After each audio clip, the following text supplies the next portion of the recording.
મહીસાગર જિલ્લા આમ આદમી પાર્ટીની ટીમે બચુભાઈ ખાબડના રાજીનામાની માંગણી સાથે જિલ્લા કલેક્ટરને આવેદનપત્ર સોંપ્યું। આ આવેદનમાં પંચાયત મંત્રી બચુભાઈ ખાબડના રાજીનામાની માંગણી કરવામાં આવી છે।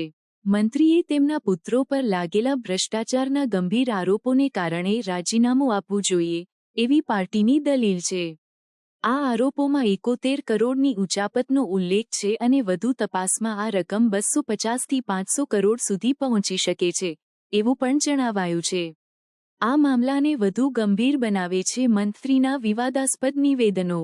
ધાનપુર તાલુકાના પીપેરો ગામે ગુરુ ગોવિંદ ચોક ખાતે એકત્ર થયેલા આદિવાસી યુવકોને મંત્રીએ આતંકવાદી પ્રવૃત્તિઓ બંધ કરો જેવી ભાષામાં ધમકી આપી હતી। આ નિવેદનનો વિડિયો સોશિયલ મીડિયા પર વાયરલ થતા આદિવાસી સમાજમાં ઉગ્ર પ્રતિક્રિયા જોવા મળી છે। આદિવાસી આગેવાનો અને યુવાનો દ્વારા મંત્રીના વિરુદ્ધ એટ્રોસિટી એક્ટ હેઠળ કાયદેસર કાર્યવાહી કરવાની માંગણી સાથે ધાનપુર પોલીસ સ્ટેશનમાં આવેદનપત્ર પણ આપવામાં આવ્યું છે। મંત્રીએ આદિવાસી સમાજના યુવકોને આતંકવાદી તરીકે સંબોધતા તેમના માનસિકતાનું પ્રતિબિંબ આપે છે જે સમાજમાં અસંતોષ અને રોષ પેદા કરે છે। આ પ્રકારના નિવેદનો માત્ર વ્યક્તિગત અપમાન નથી પરંતુ સમગ્ર સમાજની આસ્થાને ઠેસ પહોંચાડે છે। આદિવાસી સમાજના આગેવાનો અને યુવાનો દ્વારા મંત્રીના વિરુદ્ધ એટ્રોસિટી એક્ટ હેઠળ કાયદેસર કાર્યવાહી કરવાની માંગણી સાથે ધાનપુર પોલીસ સ્ટેશનમાં આવેદનપત્ર પણ આપવામાં આવ્યું છે। આ સમગ્ર પરિસ્થિતિમાં આમ આદમી પાર્ટી અને આદિવાસી સમાજે મુખ્યમંત્રીને તાત્કાલિક પગલાં લેવા અને મંત્રી બચુભાઈ ખાબડનું રાજીનામું મંજૂર કરવા વિનંતી કરી છે। મંત્રીએ તેમના પુત્રો પર લાગેલા ભ્રષ્ટાચારના ગંભીર આરોપોને કારણે રાજીનામું આપવું જોઈએ એવી પાર્ટીની દલીલ છે। આદિવાસી સમાજના માન સન્માન અને ન્યાયની રક્ષા માટે આ પ્રકારના પગલાં જરૂરી ગણાય છે। નમસ્તે સૌને। આજ રોજ મહીસાગર કલેક્ટરશ્રીને અમે આવેદનપત્ર આપ્યું છે। આવેદનપત્રની વિગત એવી છે કે આપણા ગુજરાત સરકારના પંચાયત મંત્રી શ્રી બચુભાઈ ખાબડનું તાત્કાલિક રાજીનામું લઈ લેવું જોઈએ। ખરેખર નૈતિકતાના ધોરણે એમણે પણ રાજીનામું આપી દેવું જોઈએ, પણ એ ન આપે તો મુખ્યમંત્રીશ્રીએ પણ રાજીનામું લઈ લેવું જોઈએ એવી અમારી માગણી છે। ભાજપ સરકાર જે રીતે ભ્રષ્ટાચારીઓને છાવી રહી છે તે ખૂબ દુઃખદ છે।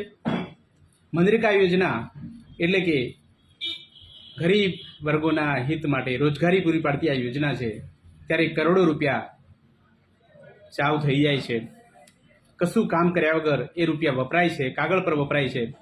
ખરેખર એ રોજગારી માટેના પૈસા હોય છે, પણ રોજગારી નામ પૂરતી ઉધારી અને બાકીનું કામ નો વહીવટ જ થઈ જાય છે। અને રસ્તાની વાત છે, ચેકડેમની વાત છે કે બીજા કોઈ કામો બોલાવીને સ્થળ પર કશું કામ કર્યા વગર એજન્સીઓને મોટી રકમ ચૂકવણું થાય છે।